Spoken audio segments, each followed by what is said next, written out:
بسم اللہ الرحمن الرحیم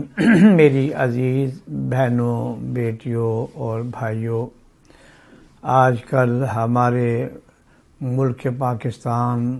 اور ساری دنیا کے اندر جس انداز کے اندر کرونا وائرس پھیل رہا ہے اور ایک عجیب گھبراہٹ کی کیفیت ہے، تو میں اس موقع پر یہ عرض کرنا چاہتا ہوں، ایک مسلمان ہونے کی حیثیت سے، کلمہ طیبہ پڑھنے والے کی حیثیت سے ہمیں شریعت مقدسہ کیا سبق دیتی ہے، تو میں اپنی تمام بہنوں، بیٹیوں اور بھائیوں سے عرض کروں گا، سب سے پہلا کام تو یہ ہے کہ آپ بچے، بچیاں، بوڑھے، مرد، ان سب کے ذمے یہ ہے کہ ہر روز 2 رکعت نماز نفل توبہ کی پڑھ لیں، اور پہلی رکعت میں قل یا ایھا الکافرون اور دوسری رکعت میں قل ھو اللہ احد پڑھ لیں۔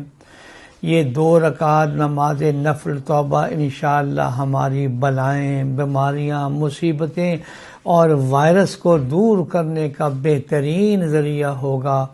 ہماری حدیث کی کتابوں میں یہ واضح عمل حضرت صلی اللہ علیہ وسلم کا ملتا ہے کہ جب بھی کوئی تکلیف دے یا پریشان معاملہ آتا تو بادر الی الصلاۃ، تو حضرت صلی اللہ علیہ وسلم ریس لگاتے اور مسجد میں جاتے اور 2 رکعت نماز نفل توبہ کی نیت سے پڑھتے اور پھر دعا مانگتے۔ میں آپ تمام بہن بھائیوں سے عرض کروں گا کہ سر سے لے کر پاؤں تک ہم گناہوں میں ڈوبے ہوئے ہیں۔ اب یہ احساس بھی ختم ہو رہا ہے کہ ہم گناہ بھی کر رہے ہیں،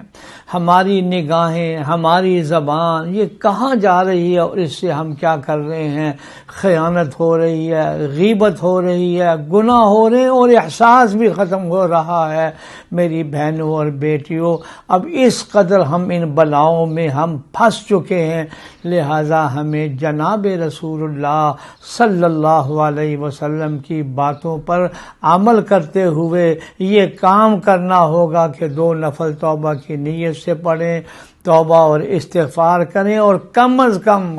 کم ہم میں سے ہر ایک بچہ، بچی، بوڑھا، مرد، عورت 100 مرتبہ یہ استغفار پڑھ لیا کریں، استغفر اللہ ربی من کل ذنب واتوب الیہ۔ اللہ جل شانہ مجھے بھی اور آپ سبوں کو عمل کرنے کی توفیق عطا فرمائے، آمین یا رب العالمین۔